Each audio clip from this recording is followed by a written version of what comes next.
Chilukuru Balaji temple అర్చకులు శ్రీరంగరాజునిపై ఎవరు దాడి చేశారు? అటాక్ చేయాల్సినంత అవసరం ఏంటి?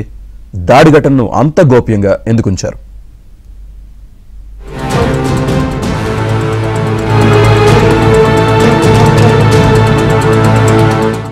చిలుకూరు బాలాజీ ఆలయ అర్చకులు శ్రీరంగరాజన్పై దాడి.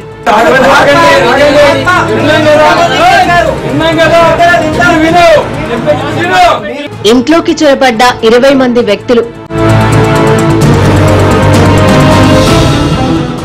రామరాజ్యం సంస్థకు చెందిన వారిగా గుర్తింపు. వైశ్య పరంపర వారు ఏ గోత్రాల్లో ఉన్న ధర్మస్థాపన కోసం కలిలో రామరాజ్యం ఏర్పాటైంది. తమ సంస్థల్లో చేరాలని శ్రీరంగరాజన్ కు బెదిరింపులు. అవకాశం ఇస్తున్నా, ఉగాది వరకు సమయం ఇస్తున్నా నీకు. రామరాజ్ ఉన్నంత పక్కన పెట్టు, రామరాజ్య స్థాపన కోసం పనిచేయి. చిలుకూరు బాలాజీ ఆలయం ప్రధాన అర్చకుడు సిఎస్ రంగరాజన్ పై దాడి ఘటన ఆలస్యంగా వెలుగు చూసింది. ఆలయ సమీపంలోనే రంగరాజన్ నివాసంలోకి 20 మంది వ్యక్తులు చొరబడ్డారు. రామరాజ్య సంస్థకు చెందిన వారిగా చెబుతున్నారు. ఆలయ బాధ్యతలు అప్పగించి తమ సంస్థలో చేరాలని రంగరాజన్ ను బెదిరించినట్లు తెలుస్తోంది. ఏమీ తెలియదండి అయ్యా, పండితులు వేషం వేసుకుని తెలియని నటవిట శూద్రుల వనితలు స్వవచమౌటకు ఉపదిశించి సంతసిల్లి స్వరలయంబులెరుంగకని శిలత్ములై సుభక్తులకు సమానమని దుడుకుగల నన్నే దొరకుడుకు బ్రోచురా. స్వరం తెలియదు, స్వరం తెలుసా? లయ తెలుసా? ఇక్ష్వాకు వంశీయులు ఏ గోత్రం ఉన్నారో తెలియదు. క్షాత్రం కలిగిన వారు మీ పరిధిలో ఎంతమంది ఉన్నారో తెలియదు. బలుకు అహంకారం ఒకటే.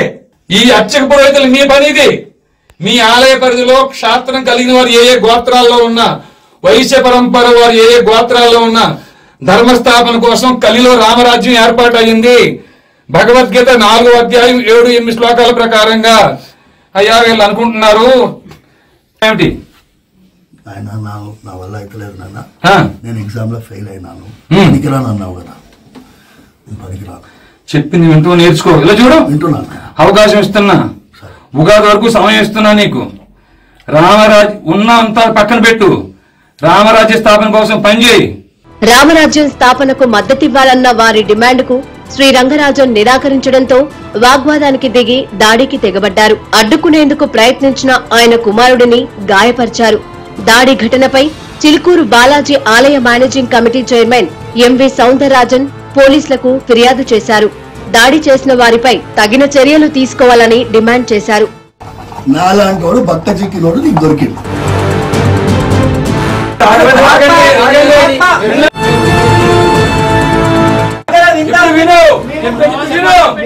రంగరాజన్ పై దాడి కేసులో ఒకరిని అరెస్టు చేసినట్లు మోయినాబాద్ పోలీసులు తెలిపారు. దాడికి పాల్పడిన వారిలో వీరరాఘవరెడ్డిని అరెస్టు చేశామని, మిగతా నిందితుల కోసం గాలిస్తున్నామని చెప్పారు. దాడి చేసిన వారు రామరాజ్యం సంస్థకు చెందిన వారిగా ప్రాథమిక విచారణలో తేలిందన్నారు. చిలుకూరు బాలాజీ ప్రధాన అర్చకుడు రంగరాజన్ పై దాడి ఘటనను హిందూ సంఘాలు తీవ్రంగా ఖండిస్తున్నాయి. హిందూ ధర్మ పరిరక్షణకు కృషి చేస్తున్న శ్రీ రంగరాజన్ పై దాడి చేసిన వారిపై కఠిన చర్యలు తీసుకోవాలని డిమాండ్ చేస్తున్నారు. దేశవ్యాప్తంగా ఎంతో ప్రాచుర్యం పొందిన శ్రీ రంగరాజన్ పై దాడి ఘటనను గోప్యంగా ఉంచడంపై అనుమానాలు వ్యక్తమవుతున్నాయి.